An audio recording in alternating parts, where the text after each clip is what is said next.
Top 3 idei de vacanță pentru sfârșitul anului 2025. Locul 3. Laponia, Finlanda. Un loc desprins parcă din filmele de Crăciun. Acolo zăpada nu este doar un decor, face parte din poveste și te poți bucura de aurora boreală, de excursie cu sania trasă de câinii husky și, bineînțeles, întâlnirea cu Moș Crăciun, chiar în satul lui. Locul 2.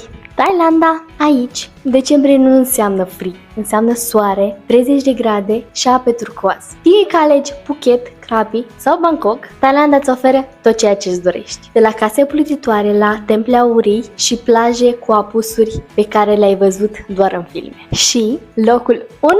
Dubai. Orașul care a reînviat complet în ultimii ani. Este un mix între lux, căldură și spectacol. Unde poți trece de la deșert la mall, de la safari cu jeepul la cină romantică cu barca în port, în aceeași zi. Iarna sunt 25 de grade, iar de Revelion, focurile de artificii de la Burj Khalifa sunt unele dintre cele mai spectaculoase din toată lumea. Tu ce destinații dintre cele 3 ți-ai dorit cel mai mult să vizitezi?